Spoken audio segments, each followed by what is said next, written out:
Welcome. My name is Anthony Patch, and this is Pulse.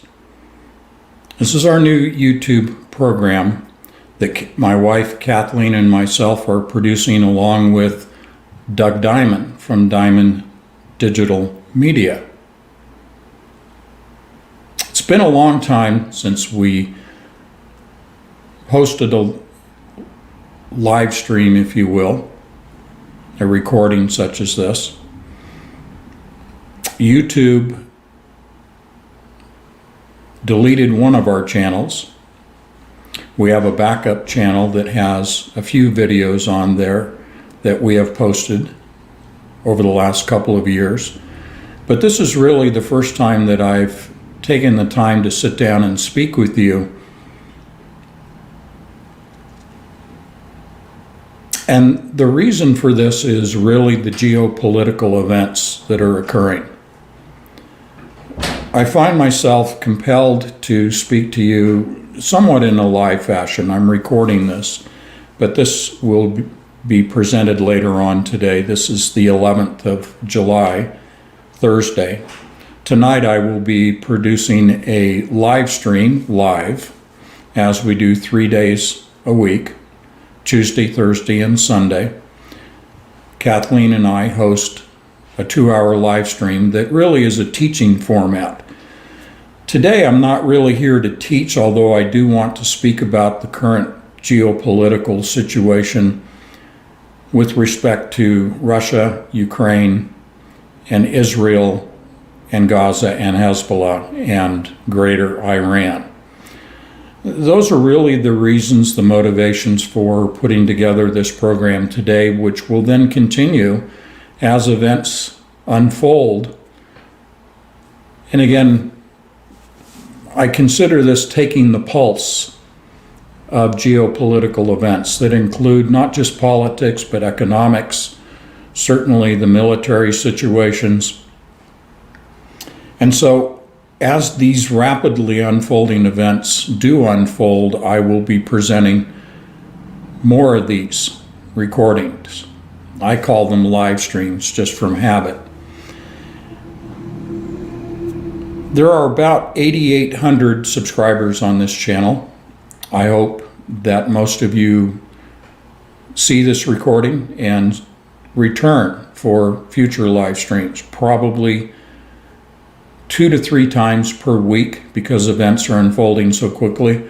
I will be recording these Pulse presentations in addition to the 2-hour teachings from 7 p.m. to 9 p.m. Eastern Standard Time here in the United States that is broadcast really out to the world. And we have the opportunity through these subscriptions to speak to many of our subscribers one-on-one. Apart from the live stream, we have Skype and cell phone calls that subscribers can choose to speak with myself and with my wife Kathleen personally, individually, to continue the teaching process and to build friendships as we have done. So really, we have been providing these live streams since 2018. There are now some 850 live streams archived at our website, anthonypatch.com. Subscribers have full access to all of those videos. They also have full access in our archives to each monthly edition to Entangled magazine, which we founded, Kathleen and myself founded in June of 2017. And we publish this every month. And each of those editions are likewise available in the archives at anthonypatch.com. So I would ask you to, if you're already subscribing, to hit the like button and hit the notification bell so that as we go forward with these Pulse videos, you will be notified. And if you would care to contact us through the contact tab at anthonypatch.com and send us your email, we will also send out email notifications of each of these Pulse videos here on YouTube. One of the primary reasons we were censored by YouTube and Patreon, our former subscription platform, we now use Subscribestar and a second.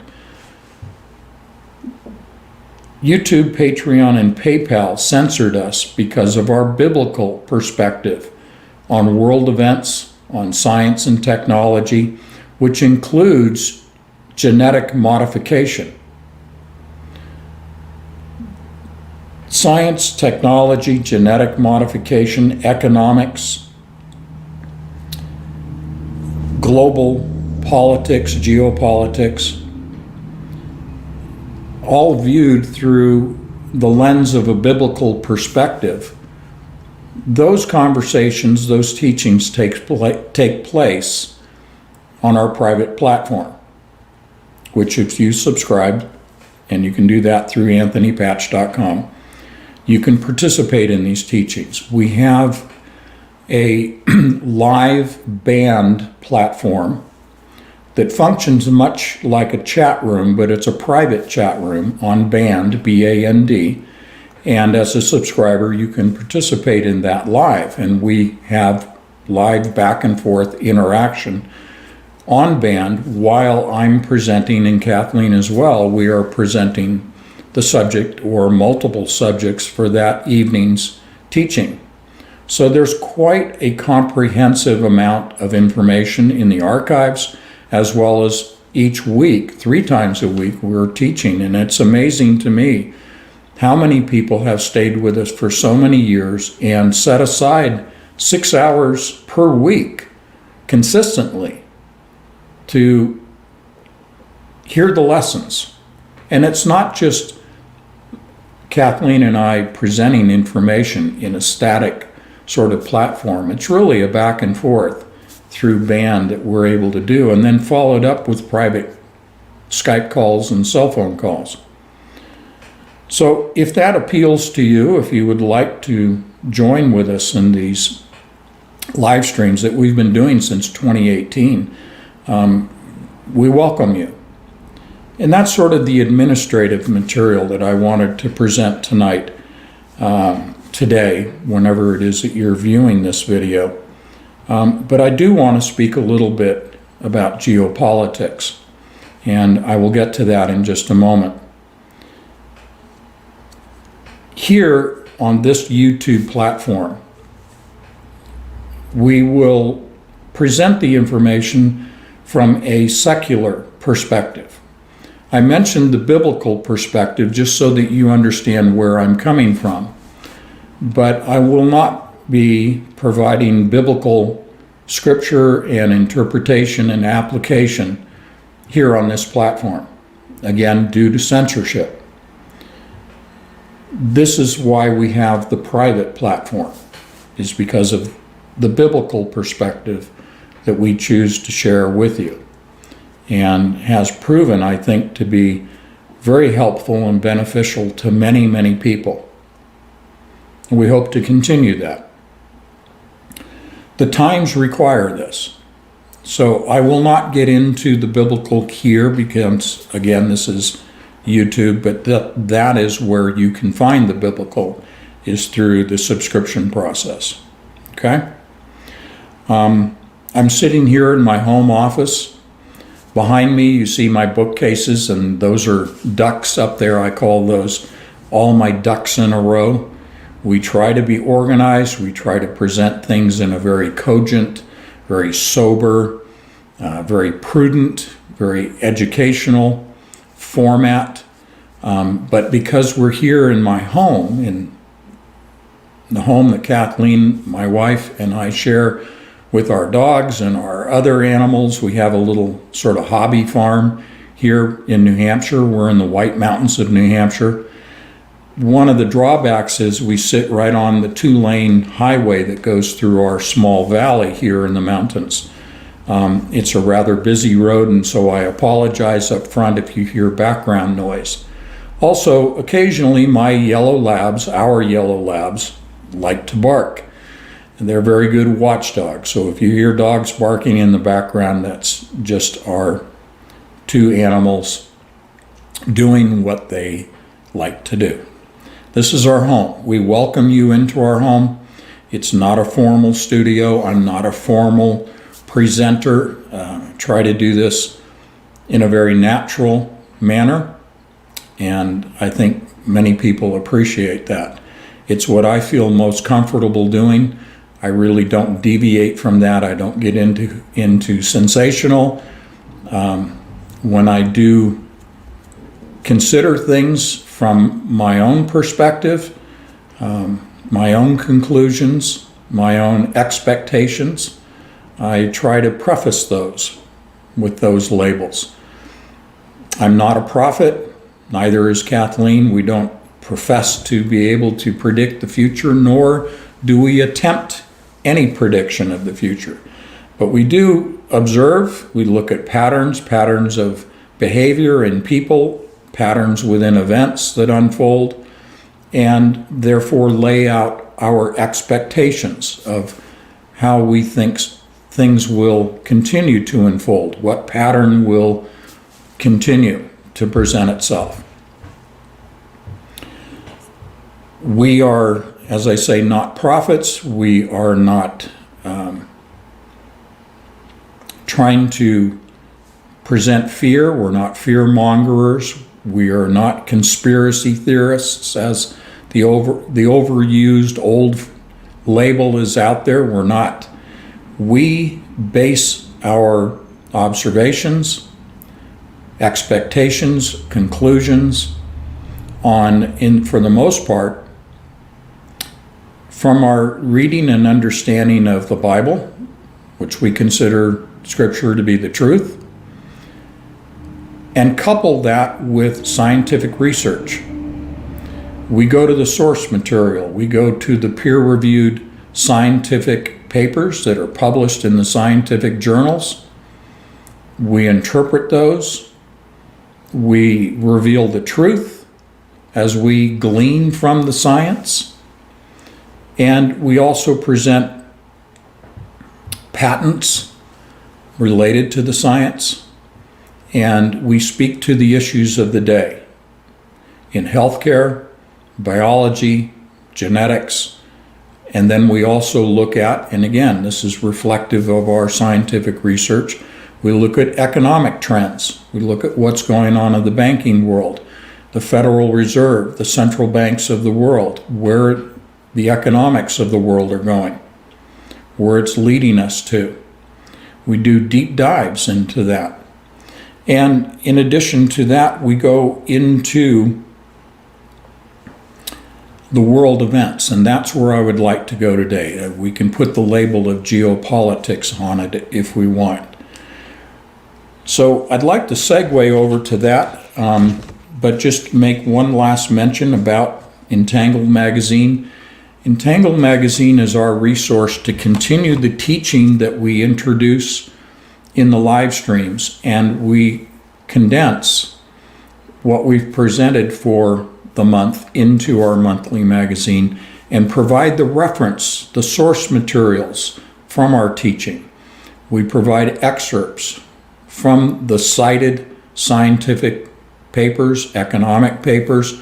Our sources are cited as to the website, the papers, the journals, the authors, and provide excerpts from those in the magazine and provide our commentary to that evidence, to that source material. And it's proven to be a very effective teaching methodology. The environment within our live streams, we have often said, and this is reflected in our magazine entitled Entangled Magazine, from quantum entanglement, from quantum mechanics and particle physics, something that we go into as well. We go into physics, generally speaking, quantum mechanics, and oftentimes we are citing the events that are taking place at CERN, the Large Hadron Collider, something that many of you are familiar with my presentations over the years, which really began in January of 2013. I really began to go public with my scientific research and observations. We have attempted to, and I think we've been successful, reasonably successful, in setting up a learning environment in the live streams, in our chat room that is known as Band. Band's the platform. And certainly within the pages of Entangled Magazine, a learning environment. Not a sensational, not, as I said, a fear-mongering, not a conspiratorial environment, but one in which we can approach from a sober mindset, pragmatic mindset, looking at the facts, looking at the evidence, and oftentimes we present the evidence as would be found and experienced within a courtroom. So if that appeals to you, if that is something that might be refreshing to you in terms of a format and the opportunity to learn from valid sources, we invite you to join us to do that, okay? So again, 850 live streams plus. I mean, we add to them, as we will tonight, 7 o'clock Eastern Standard Time. You can join us by going to anthonypatch.com, go to the home page, click on the tab at the top that says subscribe, and follow through the steps, and that will also provide you access to Band. All of the steps are clearly laid out for you, okay? Today and yesterday and Tuesday of this week, NATO, celebrating its 75th anniversary, has been meeting, the NATO members have been meeting in Washington, D.C. Tuesday, Wednesday, and then they conclude today, Thursday. So this is where I'd like to leap off in our discussion today about geopolitics. No doubt all of you are very familiar with what's been going on in Ukraine with respect to Russia and with respect to NATO and the United States. I won't be doing a deep dive here today. I just want to give you some observations, some conclusions that I've drawn. I will elaborate on this and do a deep dive, as we like to say, later on tonight in tonight's live stream. Each live stream tends to be different from the preceding one. Sometimes we'll do 2 or 3 on a given topic area, but most of the time we provide one topic, like I will tonight, and then Sunday, the next live stream, it will be a different topic. It depends on what's going on in the world. So it's not just one topic from live stream to live stream. That would prove to be rather tedious and boring for all of us, okay, including myself. But Russia, Russia, Ukraine, and NATO at large.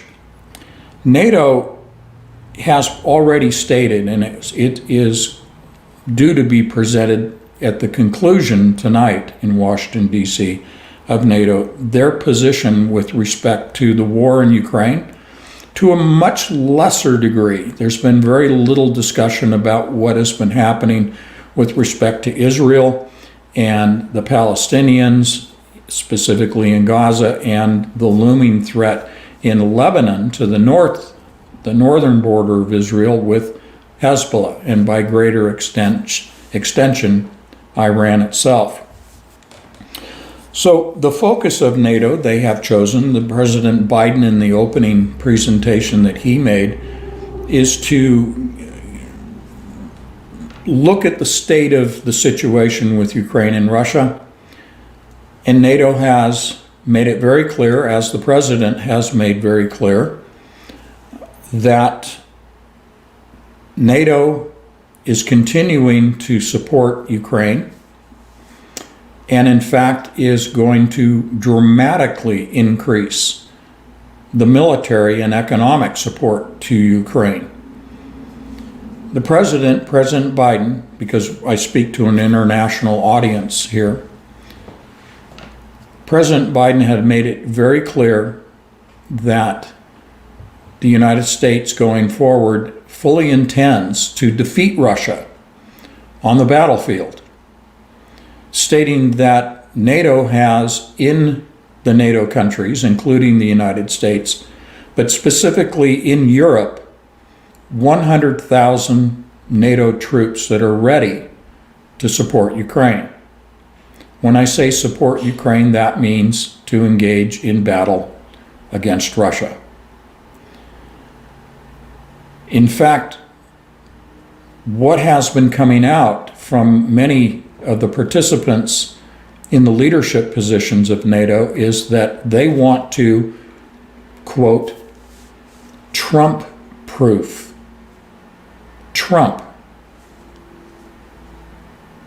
Trump-proof NATO. I cite this at the beginning in order to give you a sense of the time frame that we're looking at for these activities by NATO against Russia. Now, I'm not taking a position in terms of I'm in support of NATO, I'm in support of Ukraine against Russia, or I'm in support of Russia against Ukraine and greater NATO. My purpose, and Kathleen's purpose as well, our method, if you will, is to report what we consider the facts and the evidence, and also present our commentary, our conclusions.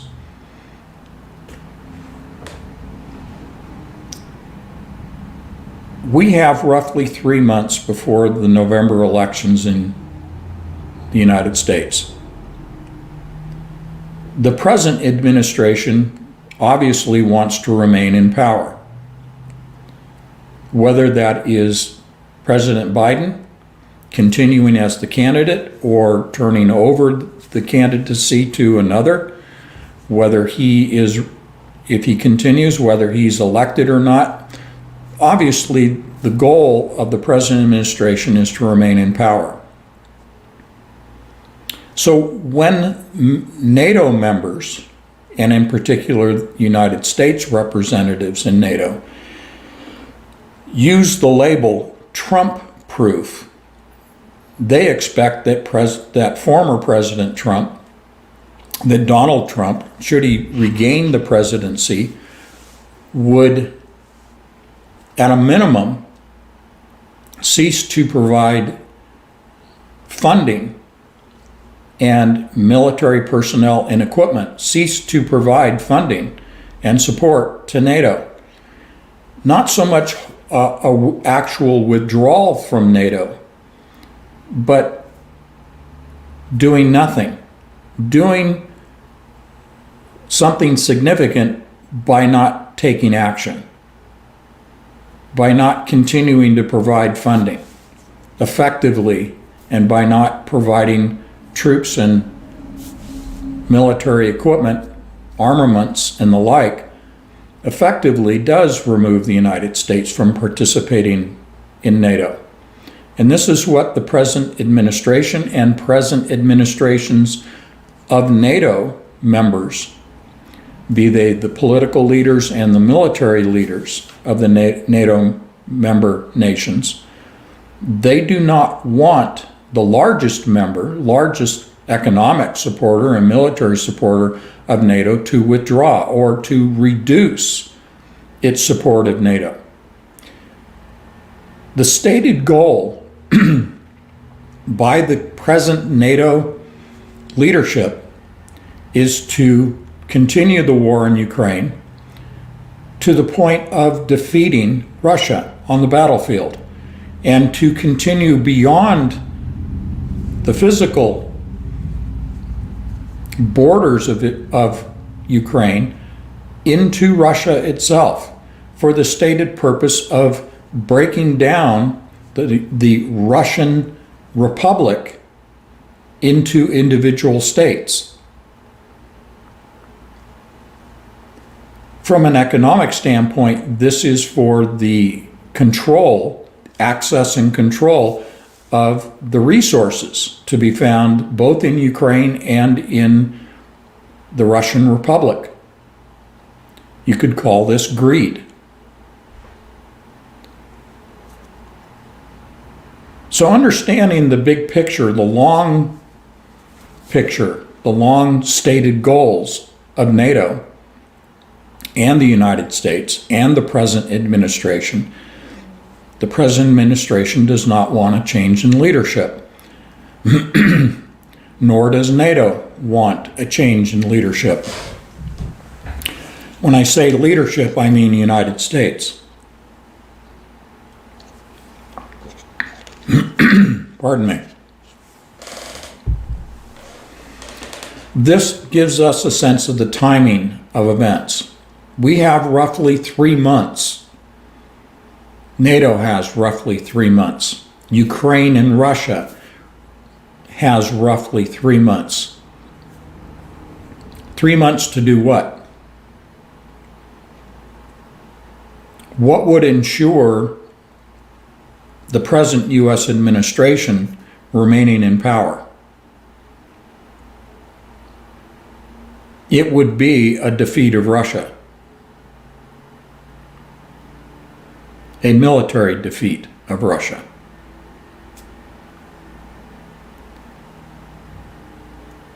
How can this be accomplished in 3 months?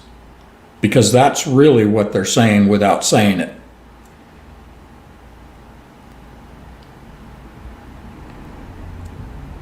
The present administration, should it experience a defeat in Ukraine, would therefore lose in the ballot box. It doesn't necessarily reflect that the majority of U.S. citizens are in support of the war in Ukraine, that they want a defeat of Russia. It's hard to gauge, if you will, the pulse, the sentiment of the U.S. population at this point. Things are in such a disarray. There is so much polarization within the citizenry of the United States. It's hard to really get a read on this. But generally speaking, if we focus on the political leadership here in this country, and really not so much the military leadership in this country, but the political leadership, the administration, they are seeking to remain in power by defeating Russia before the November election.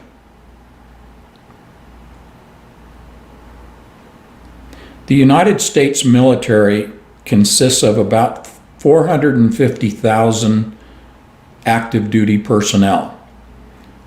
There are well over 1 million active duty personnel with respect to the Russian military. The Russian military, by the present administration views the Russian military in much the same light as the previous administrations in the early 1990s. 1990, 91, the fall of the Berlin Wall that preceded it, but then the collapse of the Soviet Union in 1991. And so that mindset persists today in the present administration to the extent that they consider statements made by Putin and his military leaders as merely bluffing. Bluffing as to what they will do in Ukraine, what they will do to NATO allies. The image that is put forth by the present administration and NATO at large is that Russia is the aggressor, that Russia is seeking not only to occupy all of Ukraine, but to move on the NATO nations and occupy Europe. This is what is being put out to the general public. This is the propaganda that is being put out.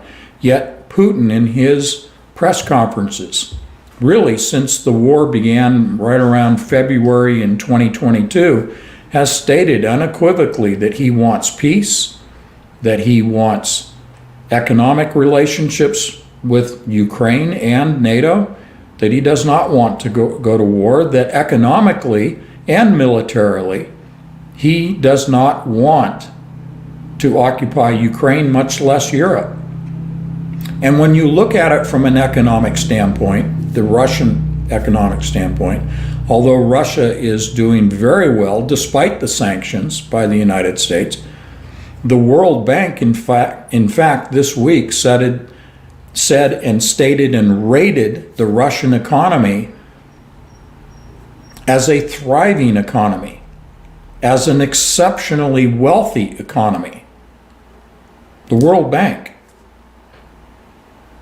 Russia has achieved this economic growth. I think it was put at something like 24% per annum growth in the Russian economy, 24% growth. And this has been achieved because they have sought economic partnerships with China in particular, India, you know about the BRICS nations, and the Shanghai Cooperative Organization, SCO.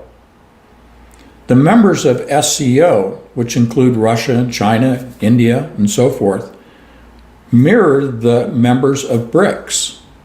Not identically, but the major players are in BRICS, and the major players are in the Shanghai Cooperation Organization, which was founded in 2021. First for the purpose of security between the member nations, but also now, to a greater extent, the SCO functions as an economic partnership between member nations. And there is the expectation that BRICS and the Shanghai Cooperative Organization or Cooperation Organization, the SCO and BRICS, will merge. What in effect is happening with that merger is the exclusion of the United States, and really the exclusion of the NATO member nations, which really is comprised of the EU.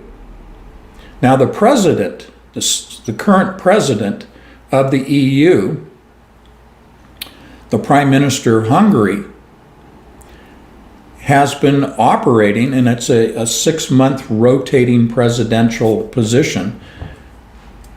The Prime Minister of Hungary has met with Putin, met with Xi in China, and has met with Zelensky in Ukraine to try to broker a peace agreement, a ceasefire and a peace agreement.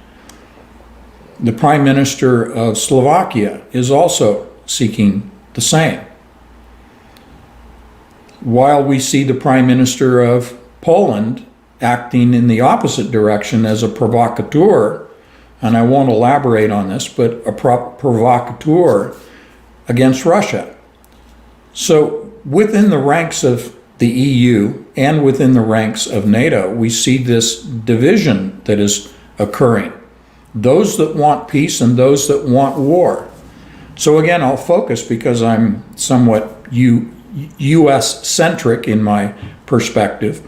We'll focus on the present administration choosing war rather than a ceasefire, and the answer to why they are seeking the extension of the war, the continuation of the war, and now, as they are announcing, aggressively ramping up the military capabilities of NATO to be the aggressor. Specifically, NATO countries as the aggressor against Russia is for the purpose of this administration, because the U.S. is the largest participant in NATO, economically and militarily. This administration wants to stay in power, and they choose war rather than peace to ensure that position of power. Whether that includes Biden or not, it is this group that wants to remain in power. So there is approximately 3 months that NATO views as its window of opportunity to aggressively increase NATO's capabilities. You'll recall that when Donald Trump was president, he was castigating the European members of NATO insofar as their lack of financial contribution financial contribution to NATO. Today, just in the last several weeks, 3 or 4 weeks, NATO members in Europe have been ramping up to, on average, a 2% of GDP, 2% economic support for NATO, 2% of their GDP. So they're pulling from other areas in their budgets, in their line item budgets, pulling funds from those budget items and focusing them into military expenditures. They're not going to do that for peaceful purposes.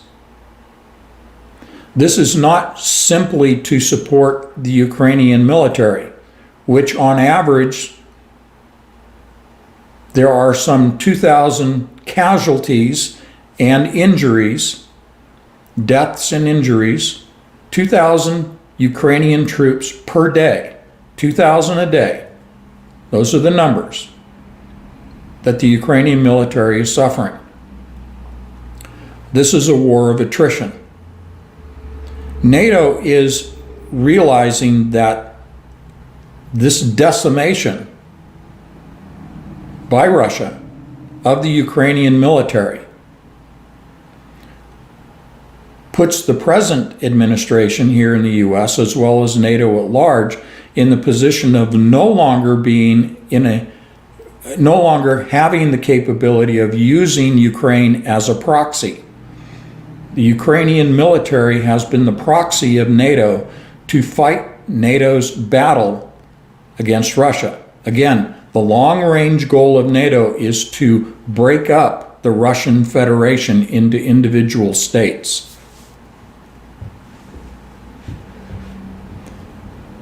The goal of Russia, going back to 2021, predating the outbreak of this conflict, of hostilities, the goal of Russia, let's cite Putin in particular, has been to block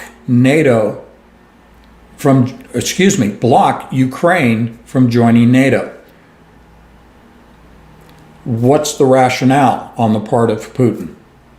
Moscow. I'll give you an example. Here in the United States, if Russia decided to install large numbers of military troops and missiles in support of the missile capabilities, Russian troops in Mexico at our southern border, the United States would take exception to that. The United States and NATO have installed military troops in support of missile systems deployed in Ukraine at the Russian border. Now, there's other support activities, but I want to focus on the missiles. This is why Russia took exception to the United States in particular placing missiles on the Russian border. In November of 2021, Biden made the statement to Putin that he would never allow U.S. missiles in Ukraine. By February and March of the following year, 2022, the U.S. deployed missiles on the Russian border. Now, there are other reasons why Russia, quote, invaded Ukraine. Some of it I'll briefly outline is that the Russians themselves, the Russian communities in Ukraine on the Russian border, were under severe assault, I'll call it, by the Western Ukrainians, the non-Russian, by language, by culture, non-Russian inhabitants of Ukraine,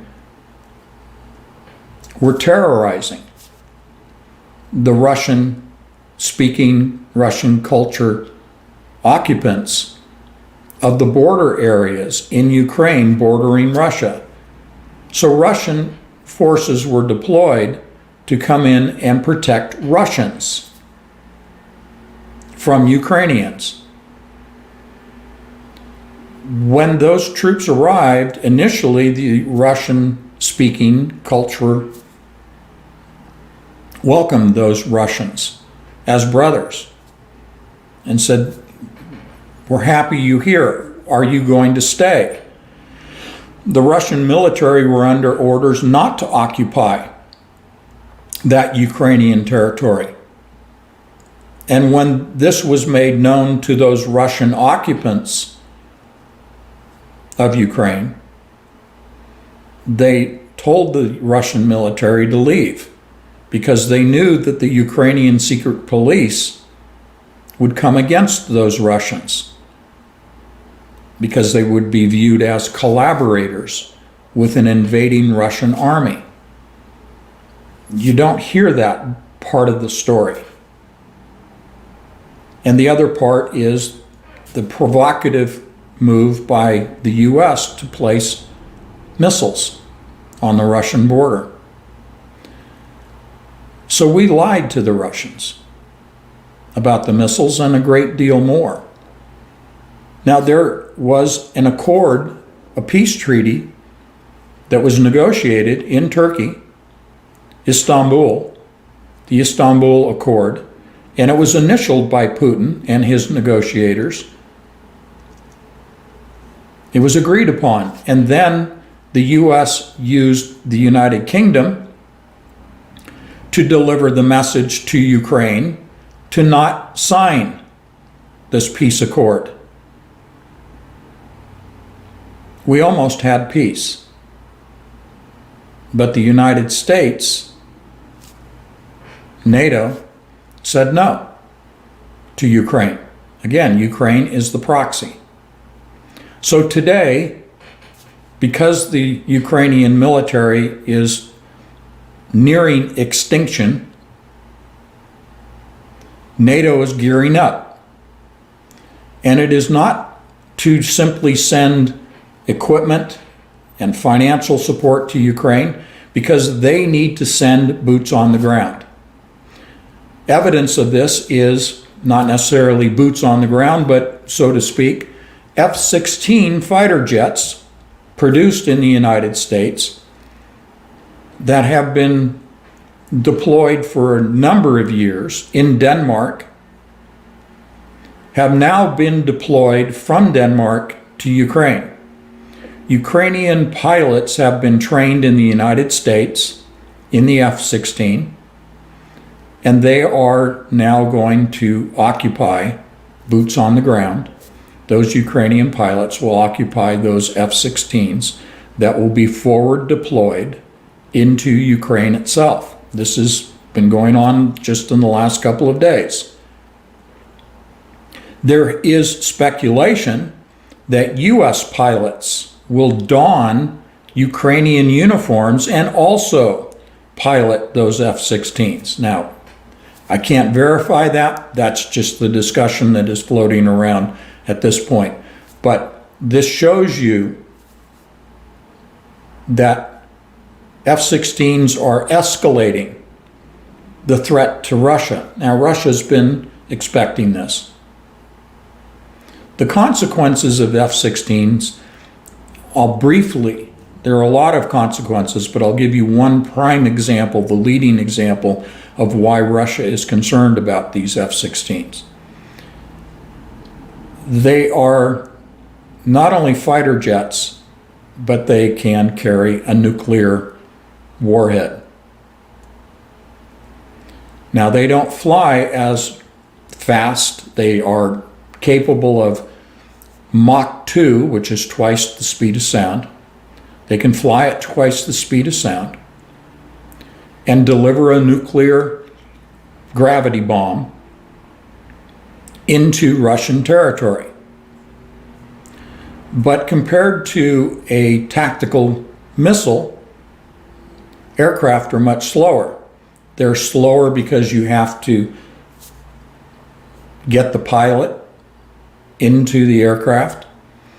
It has to travel down the runway, it needs to get airborne, it needs to get to altitude, and then get on target. That all takes a lot more time than pushing the launch button on a missile that can deliver a tactical nuke. So Russia, already concerned about nuclear capable missiles on their borders, now have those missiles backed up by F-16s.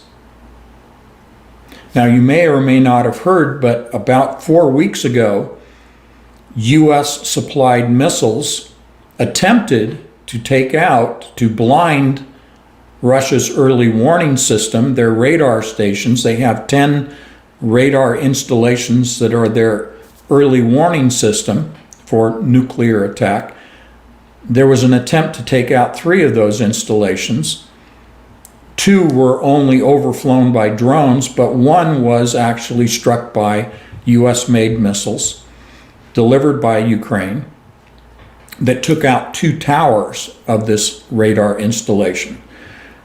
When you begin, if you think about SALT treaties, SALT I treaty, SALT II treaty, the INF treaty, when you talk about nuclear treaties, non-proliferation treaties and the like, when you look at a potential adversary and say, we're going to blind their early warning system, how does your adversary receive that information concerning their early warning system being targeted and perhaps even attacked? This is the situation that the world finds itself in right now. Because in the discussions of those treaties over the years, since the early 80s, it had always been understood that, number one, you would never threaten to use nuclear warheads. Never verbalize that into the world community, into the global community. You don't threaten to use nukes, okay? Today, we find those threats being verbalized. The other is that you do not threaten your adversary's early warning systems. That is extremely provocative. So what would be the natural response? Let's go to the worst case scenario. If US, Ukraine, NATO did decide in a major way to attack the early warning systems of Russia.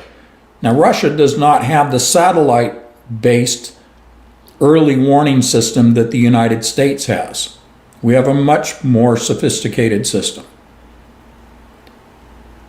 Russia is primarily dependent on their ground-based radar installations along their borders to detect the incoming tactical nukes from short and medium range missiles, and certainly the launch and incoming of intercontinental ballistic missiles from the United States, from continental United States, from CONUS. Should NATO choose to attack those early warning systems, Russia would view that, as Putin has stated publicly since 2021, an exceptional condition manifesting as threatening Russian sovereignty and Russian territory. That exceptional condition threatening sovereignty and territory would be enough, and I'm paraphrasing, but almost verbatim, would be enough to consider an exceptional response by Moscow. Exceptional response is the launching by Russia of intercontinental ballistic missiles in addition to short and medium range tactical missiles.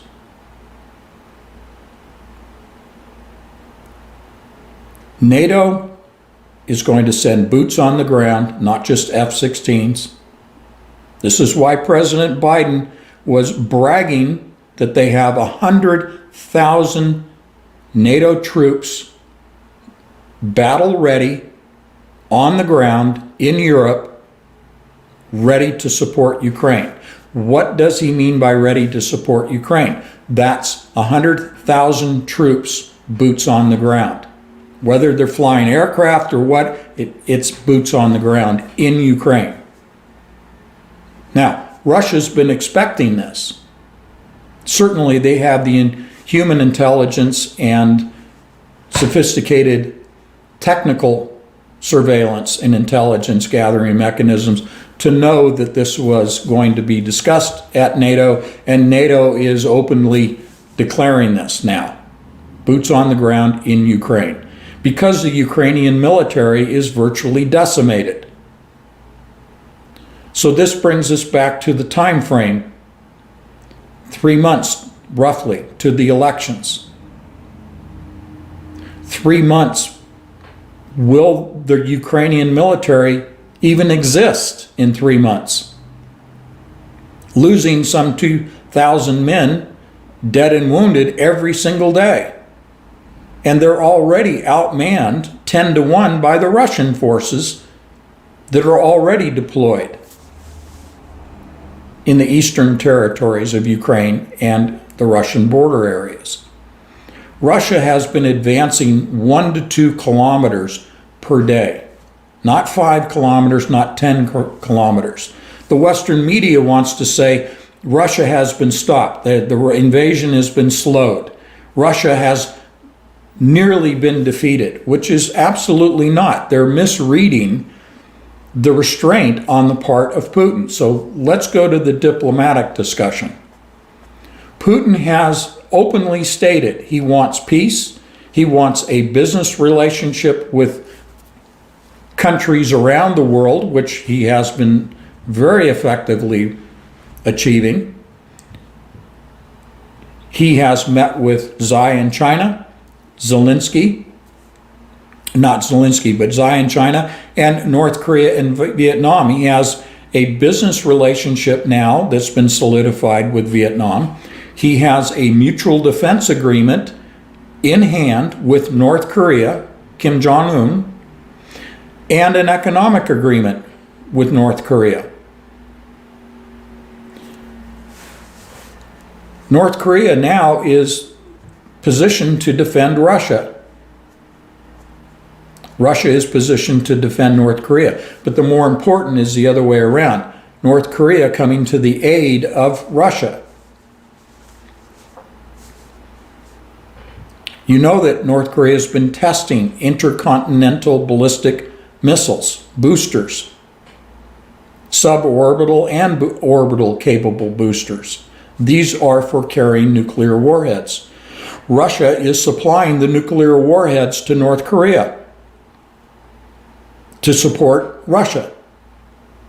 Russia is well equipped militarily, economically, politically in alignment, militarily in alignment. But let's go to the diplomatic tactics of Putin. Putin has been very restrained with the use of the military. One, because he does not want Russian soldiers dying, so he's not going to be overly aggressive. He's going to rely on artillery and missiles and bomber aircraft, fighter aircraft that can dual role, that can deliver gravity bombs and deliver glider bombs and hypersonic missiles, rather than boots on the ground that are engaged in face-to-face combat with the Ukrainian military. It's not because they're fearful or thinking that the Ukrainian military is somehow exceptional. It is to conserve Russian lives. That serves politically, serves Putin's desire to remain in power. Putin has stated that with the goals of Russia, of Moscow, the goals of Moscow from the beginning has been with Ukraine, not to occupy Ukraine. Militarily, they don't want to lose personnel and then expend more personnel as an occupying force. And economically, Russia does not view itself as able to afford the economic expense of occupying Ukraine. You don't hear that in the Western media. Thus, what Moscow wants, what Putin wants, is a demilitarization of Ukraine through negotiation, not on the battlefield. A demilitarization of Ukraine. With respect to NATO, that Ukraine shift to a neutral position and move away from seeking membership in NATO. And lastly, a denazification, a removal of the Nazis from Ukraine. The United States has been supporting the Nazi regime, which includes 2 divisions of Nazi military troops, is supporting membership of Ukraine in NATO. And now it's been leaked, just yesterday, it's been leaked out of this 75-year celebration of NATO. It has been leaked that the word in the documents that have been leaked, the word inevitable. It is inevitable, according to NATO, that Ukraine will, in the coming years, they indicate it's over a period of years, that at some point over the next several years, Ukraine will inevitably be accepted as a member of NATO. And that the NATO military will be rebuilt. All to the complete opposite of what Putin is seeking. So achieving common ground for a ceasefire is really prevented by NATO. NATO was formed for peace as a defensive organization against the former Soviet Union, and by extension, possibly against Communist China. The roles have reversed. NATO is now the aggressor. They are now offensive. They claim that they are defending Ukraine against an invading enemy, Russia. I've explained the history of what went on at the Russian border, despite what Western media says. Russia is not invading. They were trying to protect their own culturally significant Russian people in Ukraine. You know that Ukraine used to be part of the Soviet Union. It was the center, it was the heart of the Soviet Union, Ukraine was. Prior to 2014, the Ukrainian political leadership democratically elected presidency and administration of Ukraine. Prior to 2014, that democratic government wanted, and it was in their constitutional papers, that Ukraine would remain neutral, that it would not seek membership in NATO. The CIA came in and facilitated the overthrow of a democratically elected government in Ukraine and installed the puppet Zelensky, who effectively was a dictator, secret police, increased the military, became the aggressor against Russia as a proxy of the United States and NATO. And Zelensky was supposed to serve a term of not more than 5 years. His term has long since expired, and he now is an illegal dictator of Ukraine. Again, you don't hear this in the Western media.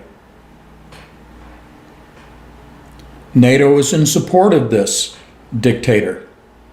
And yet NATO says, and the President of the United States says, we are trying to ensure the longevity, the existence of a democratic government in Ukraine. And it is the opposite of democracy in Ukraine. We are supporting the Nazis who are in power. We are supporting the decimation of the Ukrainian military in really what is an illegal war as a proxy of NATO and European Union desires to obtain control of the Ukrainian resources and ultimately the Russian resources. So what would you do if you were Russia? You go and try to protect your own cultural Russians that were asking for help from Russia. So you go into Ukraine to try to help them. And at the same time, trying to broker a peace agreement that included neutrality, the original requirement of the original Ukrainian constitution was neutrality, so that Russia would experience Ukraine as a buffer between NATO and NATO aggression, because NATO had changed from defensive to offensive in its reason for existence.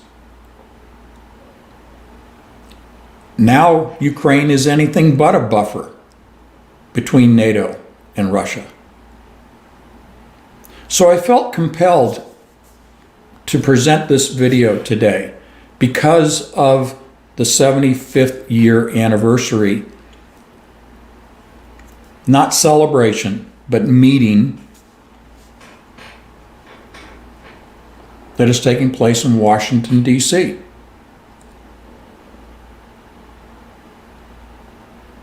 I mentioned that the United States is the largest contributor to NATO. The second largest is Turkey. Erdogan, the Prime Minister of Turkey, President, I forget the label, Erdogan has made it very clear that he is not in support of NATO's present aggressive posture against Russia. He has met with Putin and said, our military, which is second in capability to only the United States, Turkey's military will not be used against Russia. He's already made that very clear to Putin. So when you remove Turkey, and Erdogan is in Washington, D.C., and he's threatening, he's saying, look, we're not going to do that. He's threatening to pull out of NATO. Now, that's not going to happen immediately, but at some point, I think it is inevitable on the part of Turkey to leave NATO.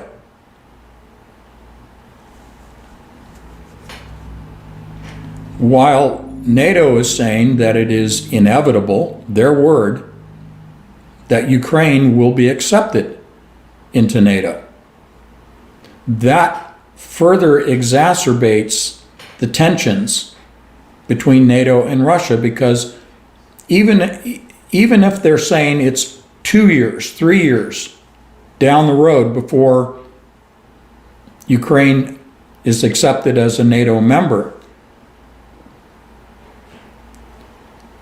the situation now is that Ukraine, for all intents and purposes, is already a member of NATO.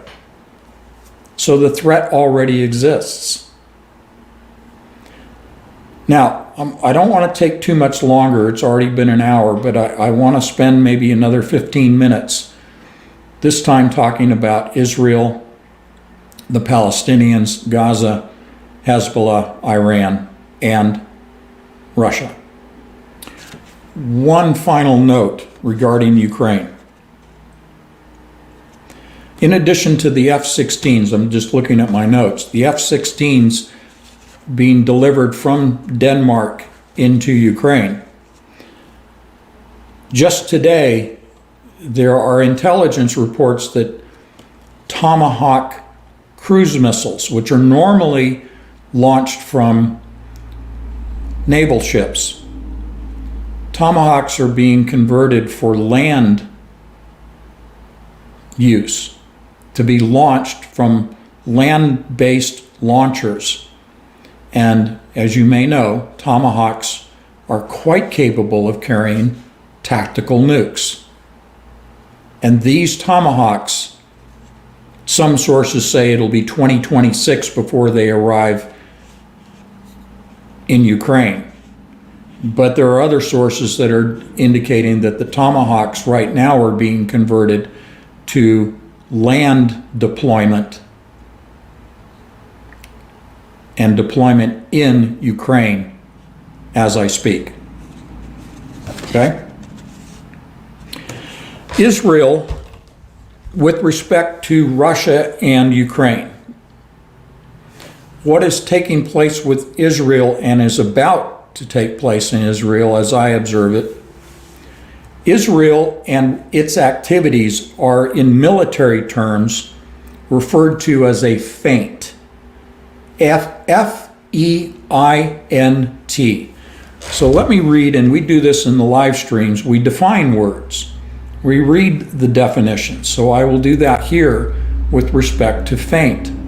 A feint attack is designed to draw defensive action towards the point under assault.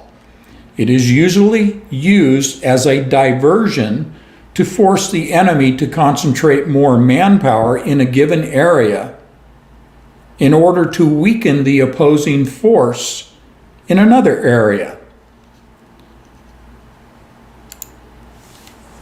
Let me give you a supposition. Suppose it could be that all that has transpired with Israel at this point is towards the very near achievement of a long-term goal to divert military troops, materiel, from Ukraine, from Russia, Russian forces towards Lebanon, Syria, and Iran, and perhaps to a lesser extent, Yemen. Russia has been sending missiles to the Houthis in Yemen.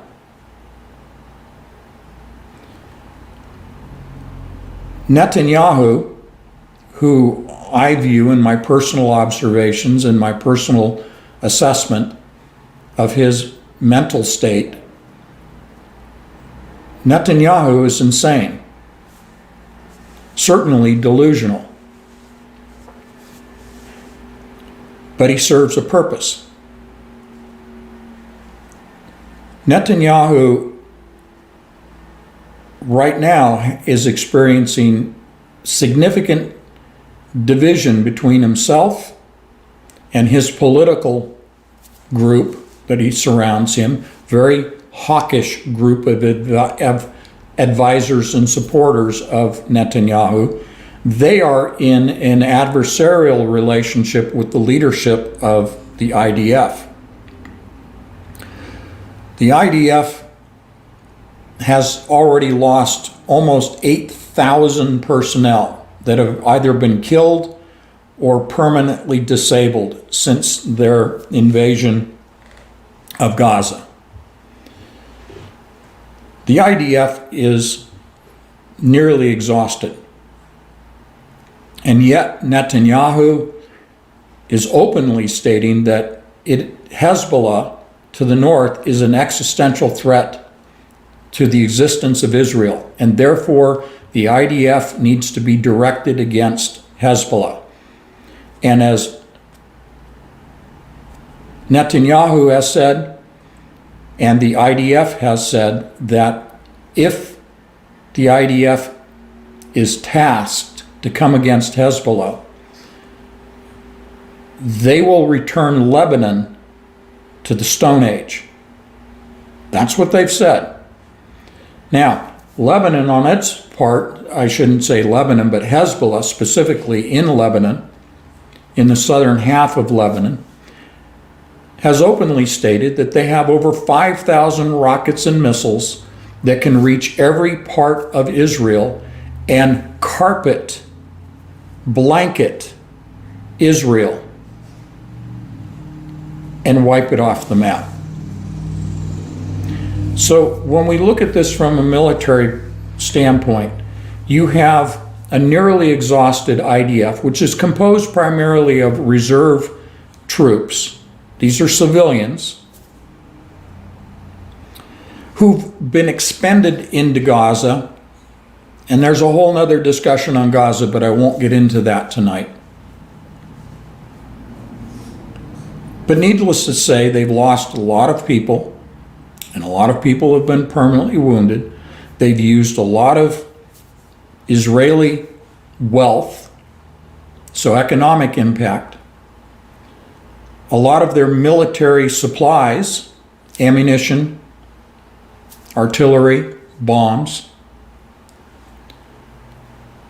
And now you take that force and try to direct it as a very well equipped, much larger standing army, an army consisting of battle experienced, battle hardened troops, well armed and reinforced and supplied and directed by Iran itself. And don't forget about Syria next door, which is in support of Hezbollah. And the command and control center for Hezbollah is in Damascus, Syria, in hardened concrete bunkers deep underground. So the statement by Israel that they are going to return Lebanon to the Stone Age, how is that accomplished? It's not boots on the ground by the IDF. It's not the IDF Air Force. Tactical nukes. Israel, and this is well known, this is public information, they have 4 Dolphin-class submarines, each equipped with 4 nuclear-tipped medium-range missiles. Those from the Mediterranean, those missiles can reach all of Iran. Any target anywhere in Iran from the Mediterranean. Now, there are land-based 2 locations within a 10 square mile area in Israel, 2 mobile launching sites with multiple missile launchers that are mobile, they're on trucks, that can hit any target in Iraq. Okay? So Iraq completely, and on the border of Iran itself, which includes the Iranian nuclear facility on the border. Now, in addition to submarines and land-based missiles, there are what you would call fixed position artillery missile launchers, short range, that can reach all of Lebanon, all of Syria, and into Iraq, and certainly all of Jordan, the West Bank, from the fixed missile batteries that are all nuclear. All of what I've just described are nuclear weapons.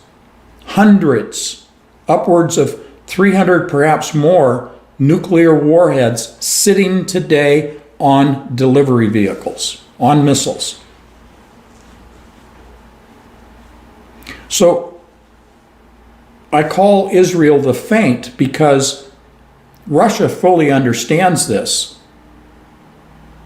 And the diversion accomplished by Israel launching tactical nukes, which is its only option, tactical nukes onto Hezbollah in southern Lebanon, and more than likely all of Lebanon, and all of Syria, including in particular and specifically Damascus, which ceases to exist overnight, and all of Iran. The Western media says, oh, Israel doesn't have the ability to engage in a strike, missile strikes against Iran, and also take care of Iraq and the West Bank and the Houthis in Yemen. That Israel doesn't have that ability. Well, if you make that statement based only on looking at boots on the ground and limited, there are some 220 fighter bomber aircraft in the Israeli Air Force. If you're only looking at those capabilities, then you could say, yeah, they don't stand a chance. This is why Russia understands that the only move now, and I'm talking imminent move by Russia, imminent move by Israel, perhaps in the next 3 weeks, and I'll explain that in a moment. The only move Israel has is the employment, the delivery of tactical nukes by short and medium range missiles, by the 3 delivery systems I just outlined. Turkey is also in range of these tactical nukes. Erdogan certainly knows that. He's no friend of Israel. So we have a situation here where Russia understands the only option for Israel is to go nuclear. Russia then is compelled to divert its attention away from Ukraine and portions of its military away from Ukraine. These would not be the frontline Russian forces and equipment on the Ukrainian border and Ukrainian eastern territories.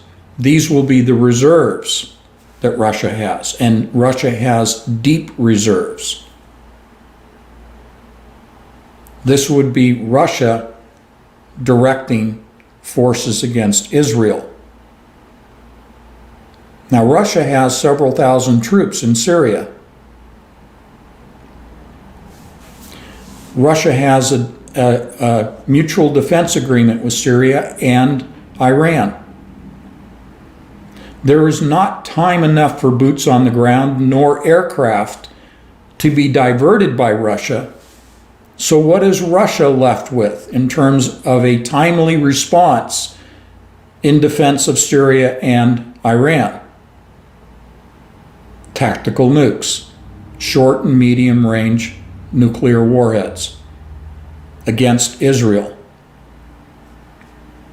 This will be in response because the question arises, who is going to be preemptive? Who's going to strike first? It will be Israel. Israel will precipitate, the first time since Hiroshima and Nagasaki in World War II, Israel will precipitate the first use of nuclear warheads since World War II. They will deliver those against Hezbollah in Lebanon, simultaneously against Syria, simultaneously against Iraq, and simultaneously against Iran. I'm coming to the conclusion here, but I want to give you why I think this is so soon. On the 24th of July, Netanyahu is scheduled to meet personally and address the U.S. Congress. No doubt he is there to ensure and reinforce U.S. support for Israel attacking Hezbollah. It will not be cited that Israel is going to target and attack Syria, Iraq, and Iran. He won't say that publicly. It will all be about Hezbollah. Will the U.S. deliver a nuclear task force into the Mediterranean, just off of Cyprus, just over the horizon, and provide fighter aircraft, perhaps even artillery, ship-based artillery shelling of Lebanon, as was done in 2006? He's going to Washington to make sure that Israel can count on the United States, that the United States government military has Israel's back when Israel preemptively strikes Hezbollah. Now, what he is going to paint a picture of is conventional attack by Israel, conventional munitions against Hezbollah, in order to draw the United States in with its conventional weapons systems against Hezbollah. That is for public consumption. If it were ever known in the public arena that the U.S. understands that the only option at this point that Israel has against Hezbollah is to go nuclear, the public would not allow, and I would say our administration would not have the capability to get the military support. Forget about the civilian voice. There is no civilian voice in the United States. Our administration has deaf ears and blind eyes to any voice of its citizenry, which under the Constitution is supposed to be a republic, a representative government, democratically elected. They're not listening, they're not looking at the citizens, at their constituents. They don't care. The issue is, can the present administration get the backing and cooperation of the U.S. military? Let's call it the Pentagon. Will the Pentagon support the political support of Israel? Well, the only way that's going to happen is for conventional forces to be used, conventional weapon systems to be used by the Pentagon. And that's as far as the Pentagon's going to go. They're not going to go nuclear. Not at first. The Pentagon is cooperating because they're saying we're not going to use tactical nukes in support of Israel against Hezbollah. We're not going to do that.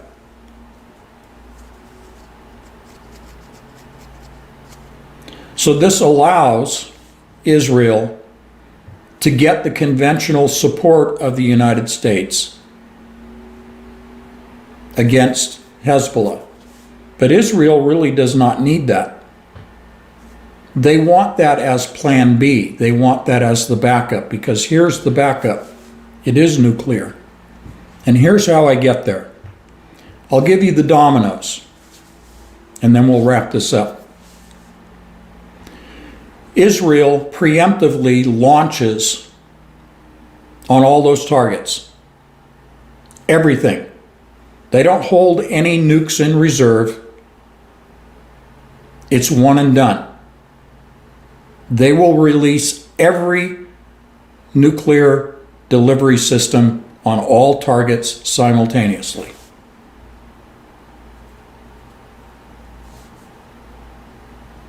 Israel has no choice but to go against Hezbollah.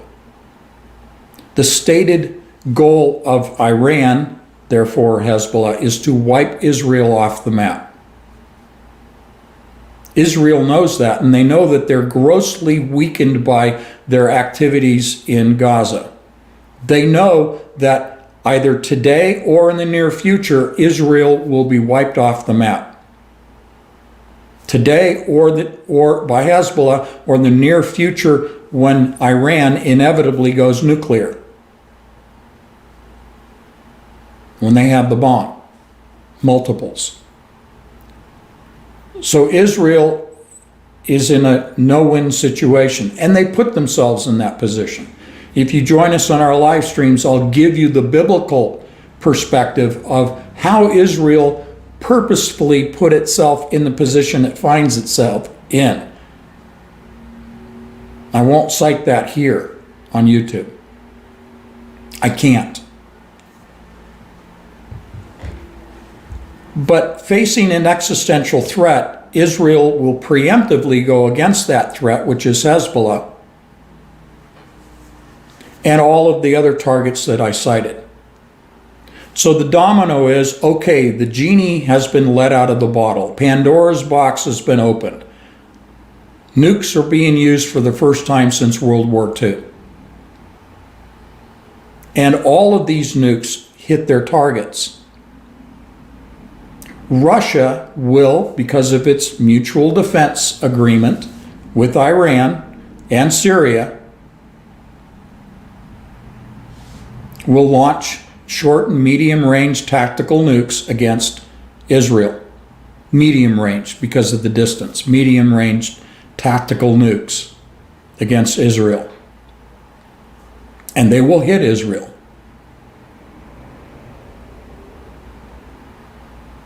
Here's the next domino. The United States and NATO. Because Moscow understands when Israel opens Pandora's box, that means the United States is going to launch its intercontinental ballistic missiles against Russia. That, in the historical sense, is a preemptive strike using ICBMs. Strategic missiles is what they're called. Strategic missile defense. The United States will first launch on Russia, while the feint Russia addressing Israel. And I'm sure Moscow's gamed this out. If I can figure it out, they've already figured it out. So when I say it's a preemptive launch by the US with ICBMs against Russia, it really is not all that preemptive. We need to think more in terms of simultaneous dominoes falling. So let's just run the timeline out. Israel, tactical nukes. Nearly instantaneously, Russia launches against Israel with tactical nukes. Nearly instantaneously, let's say simultaneously, it's a better word, simultaneously, the US launches ICBMs, and in Ukraine, tactical nukes. F-16 and ground-based missile system tactical nukes, short and medium range. Short range to take out the early warning radar installations to blind Russia to the incoming ICBMs launched by the US and NATO with medium range, and virtually simultaneous to Russia launching on Israel, the feint, so to speak, Russia launches ICBMs on the United States. Now, we're not done yet. North Korea, mutual defense agreement with Russia. North Korea launches everything they have on the United States. They can reach from North Korea to the West Coast, to the Midwest, and the eastern seaboard of the United States, just from North Korea. And then we have China. So, Netanyahu, 24th of July, is meeting and speaking before Congress. It wants the backing of the United States because Netanyahu is going against Hezbollah. These are the dominoes. The present U.S. administration does not want a Trump NATO. They do not want Trump in office. They want to Trump-proof, their words, Trump-proof NATO. That means NATO has to act before November. This is our time frame, 24 July to November 5th elections. Those are the bookends of the timeline. 2% of the GDP of every NATO member, I shouldn't say, let's say majority NATO. We don't have Hungary, Slovakia, Turkey. They're taking monies in their budgets and allocating, directing them to their buildup of their militaries. It's been described that the next 3 months, even the Prime Minister of Hungary said this, the number of dead and wounded over the next 3 months will exceed all dead and wounded to date since the Ukrainian war began. That's what we're looking at over the next few months. Massive ramp up. If Netanyahu, this is my concluding point here tonight, if Netanyahu, in his insanity, is able to manipulate the IDF leadership, and the IDF understands the existential threat, they have no option but nuclear. IDF knows that better than I do.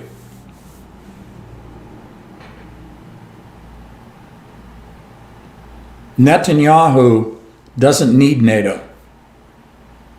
Netanyahu doesn't need the United States, except on the political propaganda storefront, if you will, that the U.S. is going to back Israel. That's what will come out of his public presentation, his address to Congress. That coincides with NATO saying, we have Russia's back. We're building up. We have 100,000 troops in Europe right now.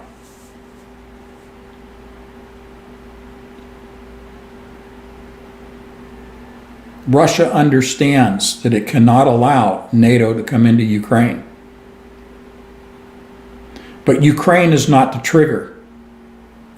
Israel is the trigger. And the trigger that is being pulled is a nuclear trigger. I preface this at the very beginning. We're not about fear-mongering here. We're about teaching. We're about education. We're about facts. We're about evidence. We're about presenting the facts in a sober, cogent manner, in a deliberate way of looking at it factually. I will offer you this rhetorical question as a reality check. Is there a mechanism? Is there a leadership? Is there a political body? Is there a military body? Is there an economic body that can turn any of this around from its present course? Whether it's Ukraine and Russia or it's Israel and Hezbollah. Let's not forget about China and Taiwan and the South China Sea. Is there any, let's call it a mechanism, that can turn any of this around for the world? This is the state of our geopolitical state today. I've given you the pulse as I sense it, as I take the pulse of the world. I deliver to you the pulse today. Going forward, as events dictate, I will return to this platform, as well as our live streams, where I can elaborate even more and speak more freely. I will return here as often as I possibly can to deliver my observations and my expectations. We do not have much time, folks. There is no mechanism to turn any of this around. In my live streams, I'll give you the hope. I will give you the mechanism, but it is not a secular mechanism that turns this around.